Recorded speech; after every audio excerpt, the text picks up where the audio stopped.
Brad Wood, lead developer of CommandBox CLI.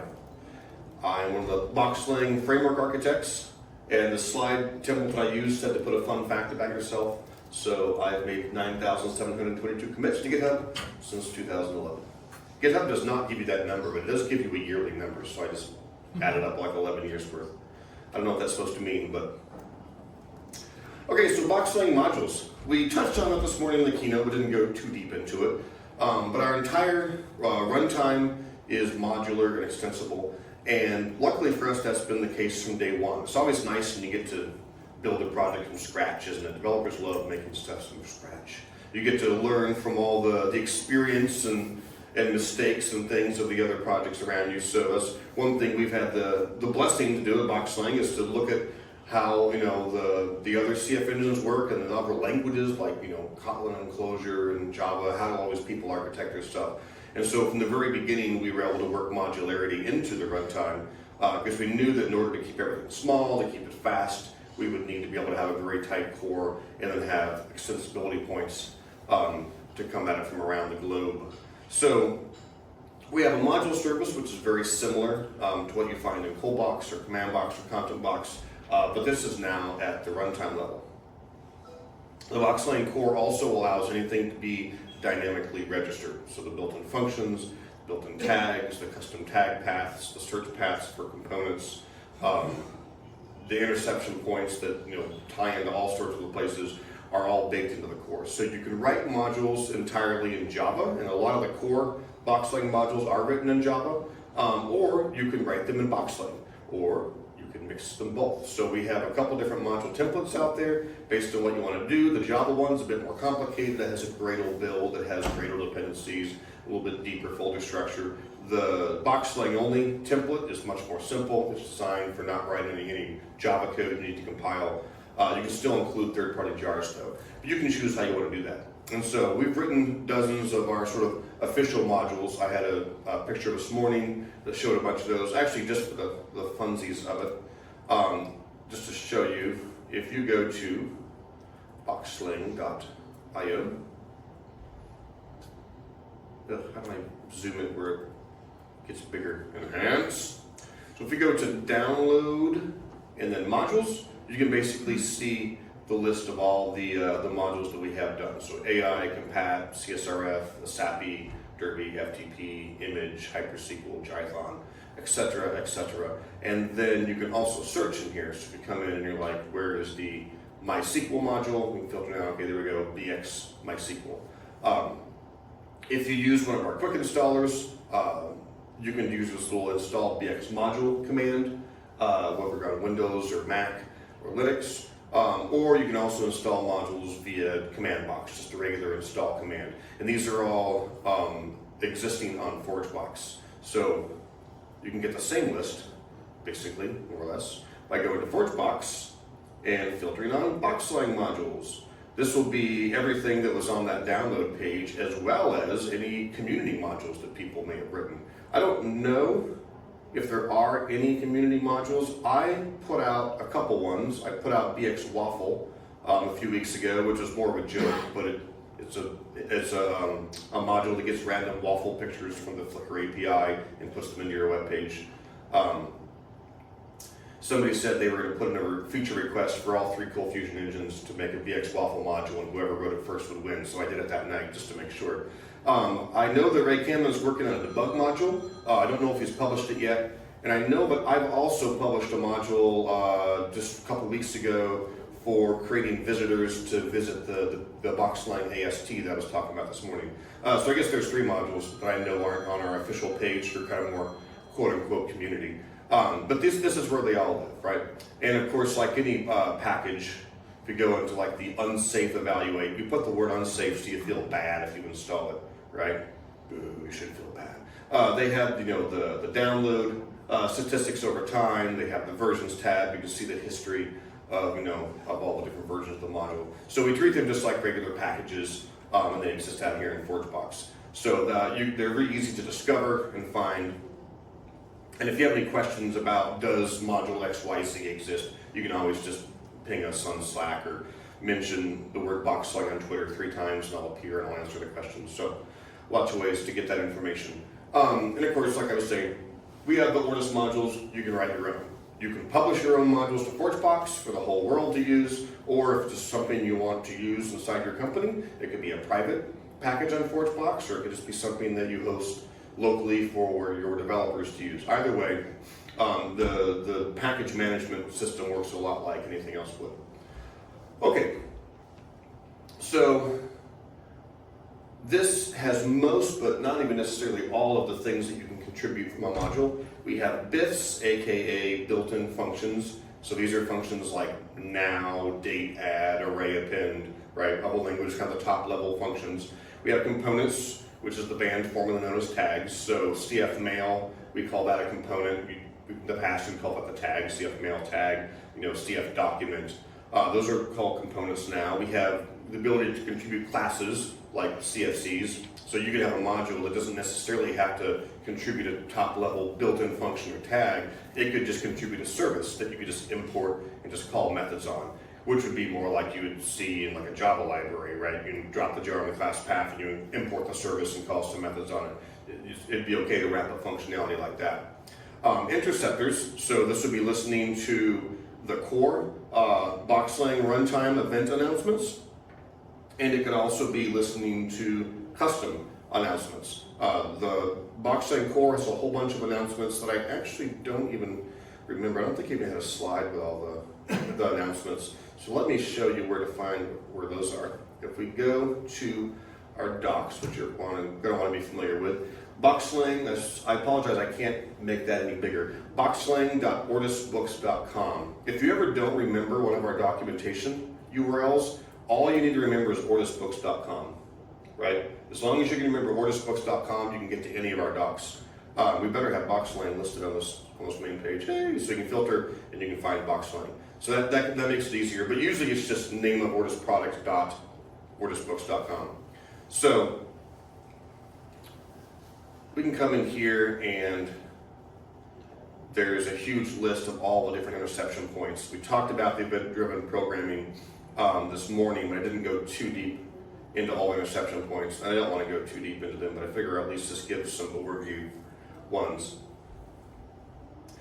We have all of our application events. These probably, well, most of these should look very familiar because the names of the methods in the application.cfc that you're familiar with, but these are also interception points that get fired in the runtime. So you could write a module that listens to every on request start, right? And maybe it loads ColdBox or whatever it wants to do. And so even though these are local listeners in your application.bx or application.cfc, these are also global interception points. Before and after application listener load. So how do I get to the next page? Do I just have to scroll all the way down? Sorry. I thought maybe there would be a next page at the top, but there was not. Our cache services have a whole bunch of interception points. Okay, it only has 3. After cache service startup, before shutdown, after cache shutdown, if you want to register custom caches or things like that. Cache providers, a bunch of before and after. Those largely mimic like what CacheBox does. Cache object store, interception points. Data source, interception points. This page is laid out differently. Someone was supposed to wrote it. On data source startup, on data source service shutdown, on data source service startup. So those are the data source ones. Dump events, on BX dump, triggers when a dump is rendered. On missing dump output, you can register custom dump things. That's kind of nice. Dynamic object creation, function invocation, pre-function invoke, post-function invoke. You have to be careful with some of these because one of our interception points is like on BIF invocation. And I measured during this execution of the ColdBox test suite, we invoke 4.4 million BIFs as part of the test suite. So you have to be careful with some of these because they may fire like a lot. So you can listen to every single time the BIF runs, but your code better be faster. You might do something bad to your performance. HTTP events, every time an HTTP request is made, a response gets back, you can modify the response. There's that on BIF invocation I was talking about, on component instantiation, invocation, create object request, all sorts of things. Login events, every time a message is logged. Module events, these look a lot like ColdBox, pre-module load, post-module load, unload. There's oodles of events, module service, startup, shutdown. So you can go through the docs and you can swim in all of these things, but these are all events being fired by the core of the BoxLang runtime whenever these things happen. And any module out there can listen to them and it can do something based on it, or maybe modify the behavior of it. You also have the ability to register your own interception points, which if you're familiar with ColdBox and how the interceptors work there, we do the same thing as well. So you could also announce an interception point that meant something specific, like an order was created, and you could have code that's listening to that. So it's a very flexible system. We have the ability to have custom components, also known as custom tags. Modules can contribute jars, obviously the classes inside of them. They can contribute configuration, just regular runtime configuration. They could modify that as the module loads if you wanted to change something. It can configure caches, cache definitions, JDBC drivers, which obviously we have a bunch of those already built, but there's probably some crazy databases you might want to play with that you can create a custom driver for. Then of course you can even create custom contexts or even scopes. The way scopes are done are very flexible in the language. The core BoxLang runtime has no knowledge of like the CGI scope or the forum scope or the URL scope. It doesn't exist. Never heard of it, right? Only our web runtimes layer that functionality on top of the core runtime. So everything's very, very flexible and registered at runtime. The configuration object is also made very flexible on purpose. It's basically a struct. And so that means that if you add arbitrary keys into our JSON file, those will just flow in and be accessible to be able to have arbitrary configuration that your module looks for. So we have a very flexible configuration system for that as well. So where do modules live? They live wherever they want.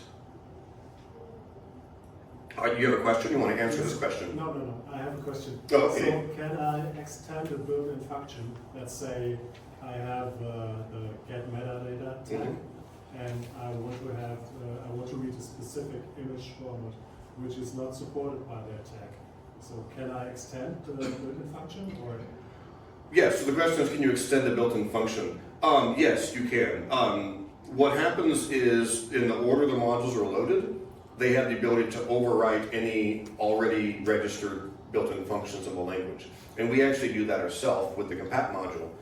The core of BoxLang has a get metadata function, just like the one you use for CFCs or for functions, that outputs the data in a sort of BoxLang format. But our compat module, when it loads, registers its own one that overwrites the core one and becomes the new get metadata function. So you could also write a module that just declares a built-in function of whatever name you want. And then you could literally extend the Java class of the core one, or you could just write your own functionality around it. So we allow you to do potentially terrible things in completely overriding core components or core BIFs, because with great power comes great responsibility. So we trust you to do that. Obviously you could change the core behavior of a BIF like now, and you might break stuff in weird ways, but we'll give you that power. So in the order the modules are loaded, they can overwrite any existing function or tag. So the default locations where modules are found are in the BoxLang_modules folder of the working directory, and that's whatever working directory the BoxLang process was started in. So if you are in the downloads folder or my documents and you run BoxLang execute this task, then it would look in that folder. If it's a web server, it depends on how the web server started. But if you start the web server process from that folder, it would look there. And then it also looks in the modules folder inside your BoxLang home. And these two default settings come from the BoxLang JSON,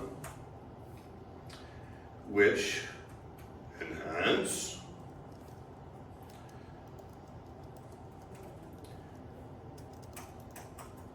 modules directory. So there's a setting in the JSON. Is that big enough to see?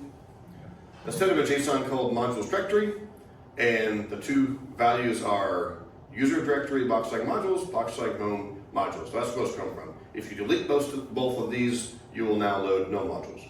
No modules will be loaded. And so you can change these default conventions if you don't like them. They're not hard-coded into the source code at the runtime. They're just a default thing. And you can also add additional directories here as well. If you create syntactically valid JSON, I could say, go and there I go, let Copilot make up random folders for me. So it's a very flexible system, but these are the two default places that BoxLang's runtime will look for modules when it starts up. You can configure additional folders, like I was just saying, and you can also configure additional folders via an environment variable. So one of the things that BoxLang does that we've wanted for a long time is any setting in our JSON file can be programmatically overridden with an environment variable. Any setting. We have a generic syntax for how it works, and the JSON file is fairly flat, but we have a top-level key called experimental and a nested key called compiler, and you can control which compiler we use, right? So the environment variable, if I recall correctly, I think we BoxLang underscore experimental underscore compiler equals Java, right? So this basic convention, replace the underscores with dots, and imagine you're just nesting the keys down into a JSON file. So this is sort of a future-proof convention. No matter what settings we ever add into this file, following this convention, you set an environment variable of that name, and it'll override whatever you have in the JSON file. And so you don't have to worry about just having a few piecemeal overrides that we put in specifically. You can override anything. So you could easily override the modules directory with an environment variable as well. So you could have a process that fires off some BoxLang process with an environment variable in place that says, by the way, load the modules from this folder over here. Let me also show you my user home directory since I mentioned that. By default, the command line installation of BoxLang will go under your user home directory. Sorry. Here we go. Users, Brad, or whatever your name is, in a .boxlang folder, and I apologize, Windows doesn't have a good way to zoom these screens. It'll be in a .boxlang folder, and this modules folder here is one of the default locations that it'll load modules from. And the default JSON file for just your CLI usage is also under the config directory. Unlike what you're used to with Adobe and Lucy, the actual jar file for BoxLang doesn't necessarily need to live in the home. Those are kind of two different concepts. You can have the BoxLang jar existing anywhere you really want, and you can have the BoxLang home really existing anywhere you want. And you can even have multiple processes using the same BoxLang jar that have different BoxLang homes. So it's not quite like this sort of just like traditional installation where you have one folder and all the jars for Lucy are there and all the files for Lucy are there, and it's just in one thing. It's sort of a looser concept. So if you start a server in command box, each server will have its own BoxLang home under the command box home. If you just run BoxLang from the command line, it will default to the user directory, but you can use environment variables to have multiple homes. And we don't really unpack much into here. We have a lib folder. You can drop jars if you want them to be class loaded, but generally speaking, there's no jars anywhere in the BoxLang home. BoxLang itself is just a single jar, and it doesn't really extract anything when you run it. It stays together. So our home is a little bit more lightweight. We have no log directory. We have modules, we have a mail spool if you have the CFML module installed. The classes, whenever we compile code, go in here. But the BoxLang home is a much more lighter concept. In fact, how big is my BoxLang home? I'm kind of curious. Most of it's probably the class files, to be honest. It's like 40 megs, but I'm sure it's all 99% of the class files that are in there. So it's a pretty lightweight thing. Okay, so just to give you an idea of where some of those folders are on disk, if you want to start poking around at them. So this is the module structure, and if you're familiar with writing modules in ColdBox or command box, this should look incredibly familiar because it's almost the same. A module is a folder with a module config.bx or CFC class inside of it. And that's actually the only requirement. You could stop right there, and as long as you have a syntactically valid module CFC or module.config.bx, you now have a worthless but quote-unquote functional BoxLang module. So it's very simple to create this. Inside of the module config, you can create a configure method. This is where you create settings for that module. It's also where you can declare interceptors. You can also declare an onload function and an on-unload function, and you can probably guess when those get called. By convention, we have a BIFs folder for built-in functions. That is where you will put the BIFs. We have a components folder for components. That is where you'll put the components. And we have a libs folder for jars. That's where you put the jars. So pretty straightforward. There's a few other conventions, but those are kind of the main ones. But it's pretty simple and straightforward. And into the box, I did a demo at the end.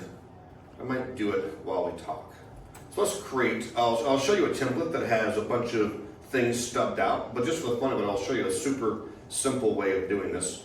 Let me create my CFCamp module. Behold, an empty directory.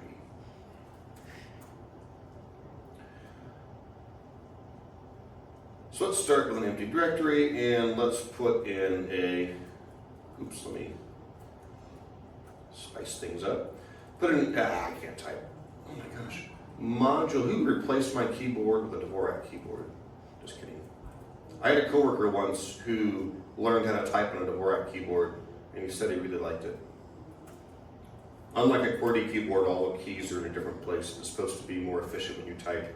But once he trained his brain to type on a Dvorak keyboard, he couldn't type on a QWERTY keyboard, so it didn't work very well. Okay, so there we go. We have a working module now. Ta-da! Isn't it cool? We create our configure function. Doesn't need to do anything right now.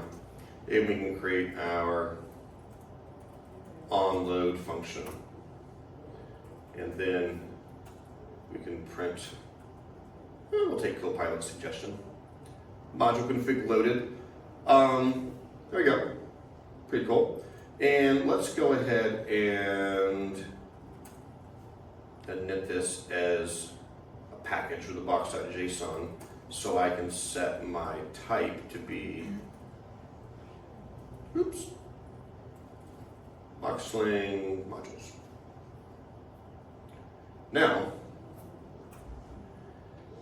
if I type link, oh, not quite, link to my BoxLang home in the modules folder. So that creates a symlink, right? It's just a command box command, creates a symlink over to my BoxLang home. Let me enhance, zoom. It's hard to do it without a scroll wheel on my mouse. If I run a BoxLang command, just asking BoxLang what version it is. I think this is an outdated version, I need to update it. We see right here, module config loaded. So my module is now loaded and running in BoxLang. Doesn't do anything, but it's there. So that's our minimum requirement, is just a module config in my folder. I'm printing out module config is loaded, and then the reason I created that box.json is because the module needs to have this type. Where is it? I can't find it. Here we go. It needs to have this type of BoxLang modules, so the link command will know what to do with it. So super straightforward, and so obviously I can add things to the module now to make it actually do something. Okay.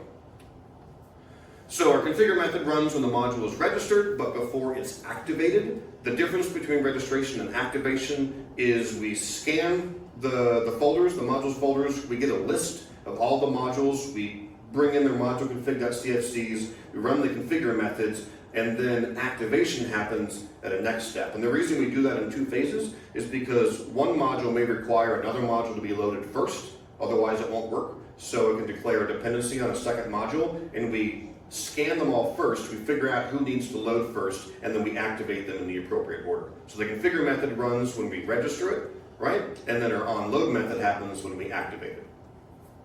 Onload, of course, runs when we deactivate it, which will also happen anytime the runtime shuts down. If I were to put a print line saying modules being unloaded in my unload, you would see it print out every time the runtime shut down. So very straightforward. You can register additional items in your onload. You can set up anything the module needs. If you create any resources in memory or on disk, you can clean those up in onload to keep it all tidy. Settings can be declared inside of your configure. The settings are arbitrary, and you get to decide what they mean and how you want to use them. And so they just go into the variable scope. And so, go to module config.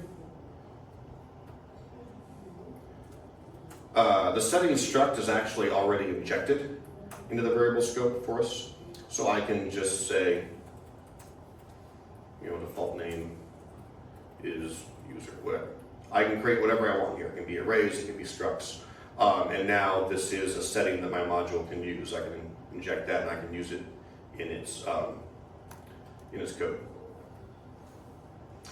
Then we have the ability to override this, and this is all done by convention. So in the BoxLang JSON of whatever BoxLang runtime is actually executing the module, you can override any setting with having a module's key, then the name of the module, and then setting structure, and then the name of the setting you want to override value. So if I wanted to override this default value right here, then I could go to my BoxLang JSON, go down here to the modules section, and I can add the struct that was on the slide, and I can specify any module name I want, any setting name I want, and I can override that. So the author of the module gets to declare the settings and the default values, and the user of the module, which may or may not be the author, gets to override how this works. So this is how you have nice, easy customizability. Okay, we already showed the onload. There's a bunch of variables, which are the documentation, I think. Actually, no, the easiest way is in our module template, we show them. Box runtime, for instance, is a reference to the Java class that represents the runtime. So for instance, I could say get the configuration object and register a mapping called /foobar, which points to this random path in my hard drive, right? And that would create a CF mapping that you could be used to resolve CFCs or BX files. And of course, you can print out. I don't necessarily recommend printing the modules loaded because it gets really annoying because it's always showing up in the command line when you're using it. But it's nice to test it and make sure it's working. Every module automatically gets a mapping, a CF mapping or a BoxLang mapping, which can be used to resolve classes inside of it. So we namespace these, so by default it's /bx modules / whatever the heck the name of your module is, right? So any BX file or CFC file that you had in the root of your module or maybe in a models folder, you could create as new BX modules dot my module name dot path to whatever the class was. So this gives you sort of an automatic way to access. You can also import classes and say import class name at my module name. There's a couple different ways you can get to them. The mapping is also handy because you can use this with file things. If you had a JSON file or a text file or an image file inside the module and you wanted to be able to move that or read that or do some sort of functionality with it, you can expand that file path to it. You can also customize that with this .mapping inside of your module config. So this would just go up here, this .mapping equals my override mapping, right? You can change what that is to be whatever you want. There you go. So you can use that path with reading files, with creating classes. It's up to you. It makes your module immediately addressable and accessible. Jacques, yes? If you override it, does it keep the BX modules prefix? Yes, it will still be BX modules, but the my module part will be replaced with your name. But you can also just register your own custom mapping of whatever the heck you want that just points to it. So there's many roads that lead to Rome on that path. Okay, every module gets a class loader. So if you're working with any kind of third-party Java library, when you want to toss into a module and wrap up with some bits or something, you get your own dedicated Java class loader just for you. Yay, you get a class loader and you get a class loader. And so this gives us the ability to isolate the Java dependencies of each module. That way, if multiple modules are all using some different version of log4j along with their Java libraries, they're not kind of polluting some global class path. And I mentioned in the keynote we don't use OSGI, but we basically simulate the parts of OSGI that we wanted to simulate by doing this. So these class loaders are all named and they're all addressable, and you can get your classes from them. So this is for your third-party jars go, or you could write custom Java classes and drop them in there. It's fine. Every module is a little island, and you don't have overlap. And then also we register a namespace for your Java class. So you could say new com.foo.java class at my module, and you can create instances of a Java class and that @ sign is special. You do need to be in a BoxLang script file to use that exact syntax. There'll be a syntax error in our ColdFusion parser because ColdFusion doesn't support that. However, if you really want to do that in ColdFusion, if you put quotes around it, which ColdFusion does allow, it actually will work. I won't demo that, but that's pretty straightforward. Drop the libraries in the lib folder, and you can access them with that module import. So, custom components don't, and by custom components I mean custom tags. They don't have a specific convention, but there's several ways you can access them.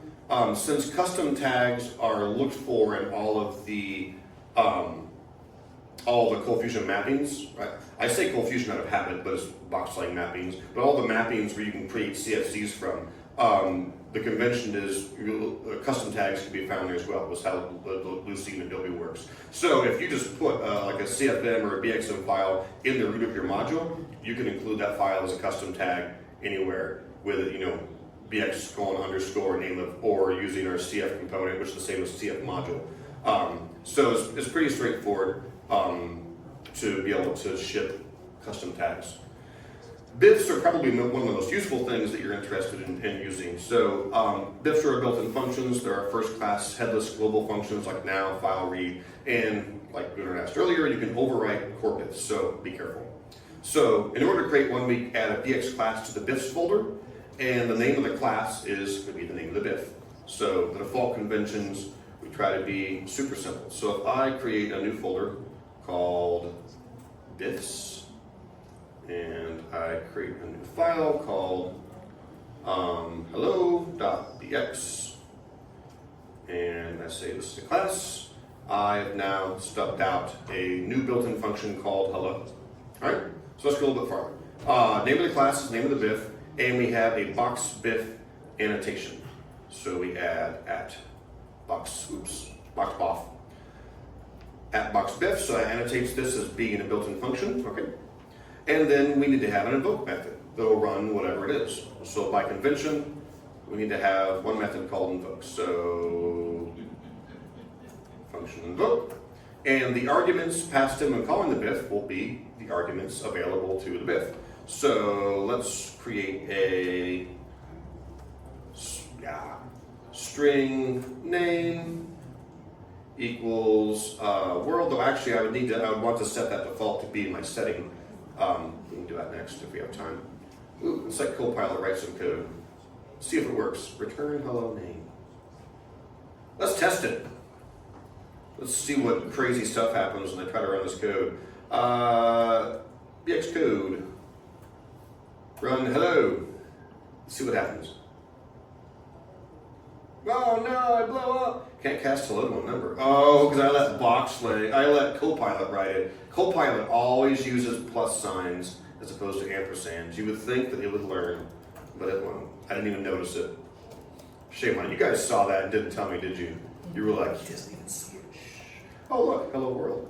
And then if I pass in, let me actually wrap this up in quotes now. If I pass in Brad, it should say hello Brad. Maybe. 10 minutes. Hello Brad. Okay, we have a working functional BIF. And then I can tie this up, default that value to be my module config statement as well.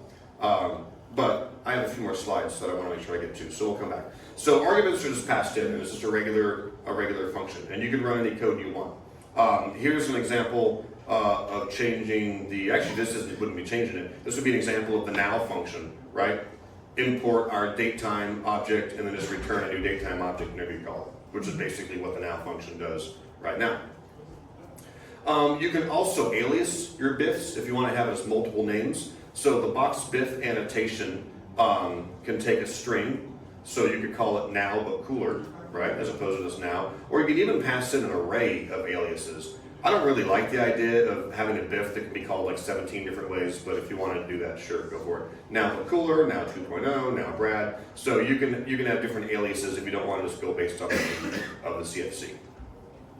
You can also make any BIF become a member method, and all member methods in BoxLang are BIFs. So like the array append BIF is also the append member method on array objects, right? And so the way that works is you add an annotation called @BoxMember, and you give it the name of one of our built-in data types in BoxLang that you want that to become a member function for. So if you create a BIF and you say, I want this to be a member function on arrays, now every single array in the language can be dot your name. And as a special little trick, if the name of your BIF starts with the name of the type, then it'll be stripped out in the member method. So for example, if you have a function called arrayAppend and you tag it as being an array member method, then automatically the member method version is just called append. Be like cancel out the word array, right? Because that convention is pretty common for most of the functions of a language. And then of course you can get a lot fancier. You can give it a very specific name. By default, the object you want to operate on will come in as the first argument. You can also override that as well. So a quick example of what that could look like would be, imagine I create a BIF called arrayAppend ucase, and I want to use this to append strings to an array, but I want to uppercase them at the same time I append them, right? I would tag it as boxBIF, give it a BoxMember annotation, and say I want this to be available on every array, and that's every array. Java Lang lists, native Java, primitive arrays, BoxLang arrays, anything castable to an array is now magically accessible via this method. So I would give it an invoke. The array that is being called on is always passed in as the first argument, and then whatever you pass in to the member method itself will be passed in as our second argument, and then behind the scenes we would simply append it and uppercase it and then return the array. And so now you could say, declare an array append ucase, myArrayBrad, or call it as a member method, myArray.append ucase Brad, and it would uppercase the word Brad and append it to the array. So very easy and very powerful. Again, be careful, you might override built-in things, but if you are thinking, I really wish strings in BoxLang had a member method that did this one unique thing that would really be useful to me, ta-da, go forth and create whatever the heck you want. And that's exactly how all the BIFs in BoxLang themselves are written, except for they're written in Java, but they do basically the exact same thing. Okay, so registering components or tags. These are slightly more complicated than BIFs, but that's only because tags have different ways they can be called. Components can have both a template and a script syntax. So think of CFMail. In tags, you would have brackets, CFMail, and script. We have the Adobe syntax, CFMail, open close parentheses, the Lucy syntax, which is just mail, right? And then in BoxLang, we do BX:mail. There's different syntaxes, but it can be called from either tag or script. And again, you can overwrite core components, so be careful. The convention for that is just creating a components folder inside your module, and then you put a class inside of it. The name of the class becomes the name of the component. Pretty straightforward. We have a box component annotation as well that tells the runtime this is a component, and then of course we have an invoke method that runs it. So these are a little bit trickier, not trickier, they have some more ways they can be called. Think about tags, especially in a templating syntax. You can have a tag all by itself like CFSetting, right? There's no ending tag, there's no body, it's just kind of a one-off thing, right? Or you can have a start tag and an end tag like CFSaveContent and then an ending CFSaveContent, and you have the body of a tag or a CFLoop. And so some tags may require that there's a body, other tags may explicitly disallow a body, so it depends on what you want. So you can alias the name of the component as my alias or another alias, and there's additional components you could add, allows body, true, false, or requires body, true, false. By default, I think it will be optional. You can allow the body, but we don't require it. So the invoke argument gets a few more things in the case of a component. You get an access to the context behind the scenes that has all the scopes and things inside of it. You get a struct that represents all the attributes that were specified to the tag. And then you get a function called body that represents all the executable code that was in the body. If it was just an opening tag and no closing tag, the body function will be null. You won't get it, won't be passed. And then of course you'll get a struct called execution state, which allows you to keep track of nested tags. Like think of CFMail, no, that's a bad example, CFHTP and CFHTP param, or CFchart series. We have concepts of nested tags that kind of contribute information back up to the adder tag. This execution state is how tags talk to each other. So the fun thing about the body is you get to decide when or if or how many times you execute it. So if your tag doesn't execute the body, it's like the code in the middle of the tag never existed. Or you could execute it 10 times and you could make your own version of CF loop, right? That's up to you. You control that. And it all happens whenever you execute that. So this would be an example of a say hello tag or component, as we call it. We have a box component alias. We say it does not allow a body, so you'll have an actual parser error thrown if you try to have a closing tag on it. Or in script, if you had the curly brace body, we would throw a parser error. And then our invoke, we have our context, our attributes, the body, execution state, and we can say echo out hello attributes.name world, right? And then the syntax for calling that, assuming we're in a BoxLang source file, the tag-based syntax would be bx colon say hello, name equals Brad. Or if we're in a scripting syntax, it would be bx colon say hello, name equals Brad, right? So having a body is a bit more complicated because there's a lot of moving parts there. Here's an example of a tag called screen, and any output from the middle of the tag, we want to uppercase it, right? So whatever you're outputting will be screamed back to the user. So in this case, we'll say our requires body annotation says true, so the parser will actually throw an exception if you don't have a start and end. And we'll create a new buffer to collect the output of the content of the body, and then we'll call the special process body.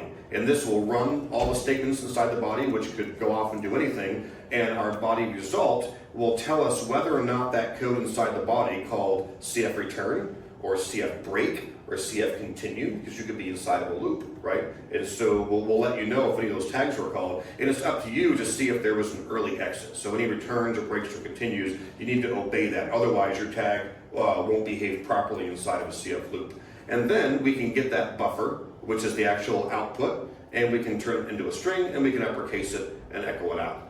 So in templating, it would look like this, bx scream, I like span, or in scripting, it could look like this. Oh, I have a typo, I have say hello, that should be bx scream, echo out I like span. In both of these cases, it would output I like span, but it would be uppercased. So the plumbing's a bit more complex for tags, but it's not that big of a deal. So unfortunately, I only have 2 minutes left. There's a lot more you can do with modules. These are just two of the kind of easy ways to get started. What you'll want to do is go to GitHub. I showed you how to create a super duper simple module from scratch, which is an empty folder. But what we have is a module template. We have 2 module templates. We have the bottom one, BoxLang module template, which is if you want to write custom Java code. This is a much more complicated, it still didn't get very big. It's a much more complicated template that has Gradle builds and Java files and everything. We also have a BoxLang module template BX, which is for modules written purely in BoxLang. And this is probably where you want to start. So you can clone this, and you see we have the module config kind of stubbed out for you. We show you all the properties that are injected. All these variables are ready for you to use. We show all the this dot stuff you can set to create the metadata about it. We stub out the configure method, out of time, oh no, onload, on unload. And so you can come in here, and this has all sorts of stuff. We also have a task in here that'll help you build it and publish it. So this can kind of get you started with a brand new module and kind of stub out all the pieces. And then you can do ForgeBox publish, push it out to ForgeBox, call all your friends and say, hey, install this new BoxLang module I just made, it's really cool. So if you have questions about this, and I'm sure you do, come see me at the booth. But if you want to play around with BoxLang modules, it just takes a few minutes to create one and put it on ForgeBox. So with that, thank you for coming, everyone.